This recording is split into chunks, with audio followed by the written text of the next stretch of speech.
नमस्कार, आप देख रहे हैं मेरा हरियाणा। लगातार हम आपको घग्गर नदी में पानी को लेकर अपडेट दे रहे हैं और बता रहे हैं कि कहां पर कितना पानी चल रहा है।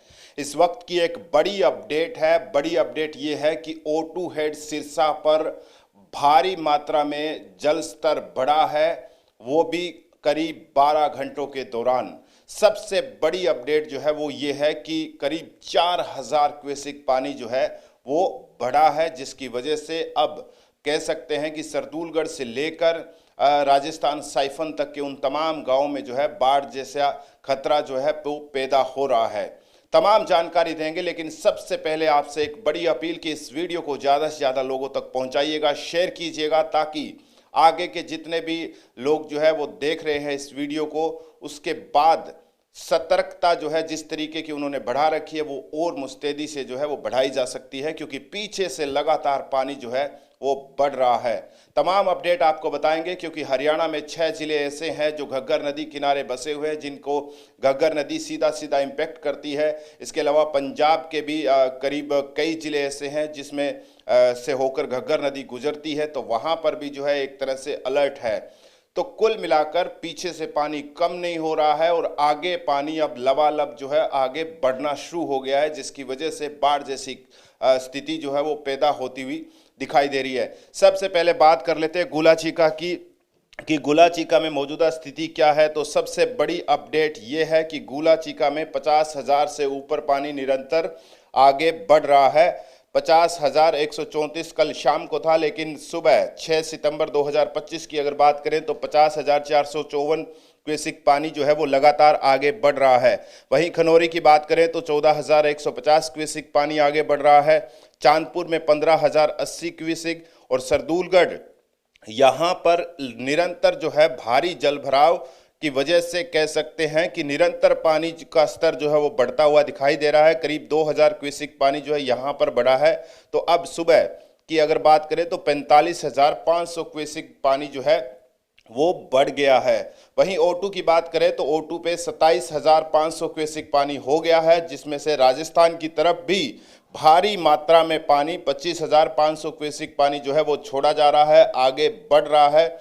आपको बता दें कि O2 हेड से 50,000 क्यूसेक पानी जो है उससे ज़्यादा भी पानी जो है वो छोड़ा जा सकता है। लेकिन चिंता की बात यह है कि राजस्थान साइफन पर 20 से 25,000 क्यूसेक पानी ही आगे बढ़ सकता है।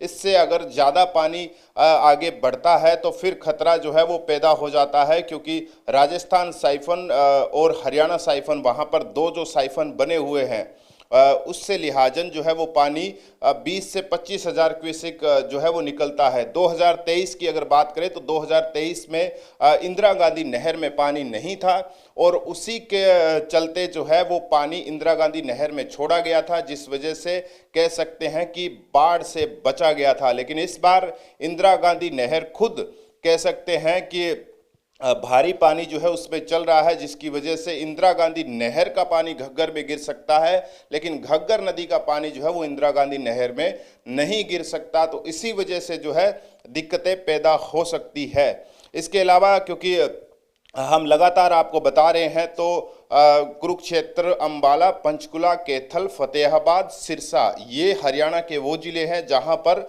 बाढ़ का अलर्ट है। यहाँ पर बाढ़ का सबसे ज़्यादा खतरा जो है वो बढ़ रहा है। इसके अलावा फतेहाबाद में भी तमाम किसान प्रशासन की टीम जो है वो लगी हुई है।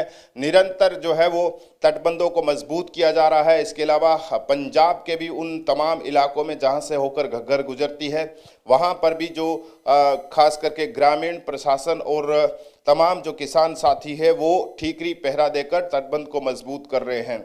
सरदूलगढ़ से आगे जो है मल्लेवाला के आसपास जो है वो कल भी वहाँ पर भी ओवरफ्लो होने की वजह से सैकड़ों एकड़ फसल जो है वो पूरी तरह से जलमग्न हो गई।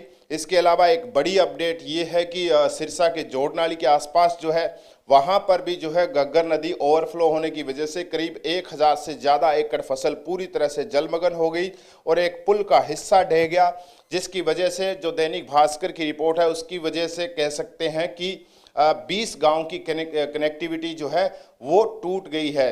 यानी अब लगातार खतरा, पानी बढ़ रहा है तो उस वजह से खतरा भी बढ़ रहा है। और आप तमाम दर्शकों से ये अपील इसलिए की जा रही है ताकि इस वीडियो को ज़्यादा से ज़्यादा शेयर करके उन तमाम साथियों तक जो है ये जानकारी पहुंच सके कि पीछे से पानी जो है वो कितना आ रहा है। और अभी के लिए तो कह सकते हैं कि पानी डरा रहा है, स्थिति सामान्य है, लेकिन पीछे जो पानी आ रहा है उसकी वजह से कह सकते हैं कि टेंशन ज़रूर है, क्योंकि लगातार पानी बढ़ रहा है। और पानी जब बढ़ेगा तो जाहिर तौर पर जो तटबंध कमज़ोर होगा वहाँ से ओवरफ्लो भी होगा, टूट भी सकता है। तो एहतियात के तौर पर आप तमाम जो लोग लगे हुए हैं तटबंध को मजबूत करने के लिए, तो उन्हें और मजबूती दी जा सकती है। तो लिहाजन इसीलिए जो है हम लगातार आपको अपडेट करते आ रहे हैं, बताते आ रहे हैं कि घग्गर में कितना पानी है। मौजूदा जो स्थिति है वो ये है कि सरदूलगढ़ से लेकर राजस्थान के तमाम जितने भी गांव, राजस्थान साइफन तक जितने भी गांव है हरियाणा के, उनमें फिलहाल कह सकते हैं कि एक तरह का अलर्ट है। राजस्थान से भी आगे अगर हम बात करें तो पीलीबंगा के आसपास जो है सड़कों से 2 से 3 फीट पानी जो है ऊपर बह रहा है। इसके अलावा भद्रकाली में भी स्थिति जो है वो चिंताजनक है। तो जाहिर तौर पर क्योंकि पानी पीछे से बहुत ज़्यादा आ रहा है और ये निरंतर आ रहा है, अगर बीच में ब्रेक लग जाता या यूं कहें कि गुलाचिका और पंचकुला की साइड में पानी कम हो जाता तो शायद थोड़ी राहत होती। लेकिन आज अगर 50,000 क्यूसेक पानी पंचकुला गुलाचिका से बह रहा है तो आने वाले 72 घंटों में ये पानी यहीं पर ही पहुंचना है। तो जाहिर तौर पर अभी खतरा टला नहीं है, आने वाले 2-3 दिन जो है वो अहम होंगे। और अगर इस तरीके से 4-4 हज़ार क्यूसेक पानी जो है सिरसा के O2 हेड पर बढ़ता रहा तो स्थिति वाकई ही चिंताजनक हो सकती है। ऐसे में प्रशासन के लिए ये भी ज़रूरी होगा कि क्या इंतजाम किए गए हैं। हालांकि किसान और ग्रामीण जो है वो पूरी तरह से तैयारी कर रहे हैं। तो इस जानकारी को ज़्यादा से ज़्यादा शेयर कीजिएगा और चैनल पर इसी तरह की बड़ी अपडेट्स के लिए आप ज़रूर पहुँचें और उसको सब्सक्राइब ज़रूर कीजिएगा। फेसबुक पर देख रहे हैं तो फॉलो करना मत भूलिएगा। मेरा नाम है प्रमोद, कैमरे के पीछे है हेमराज बिरठ। नमस्कार।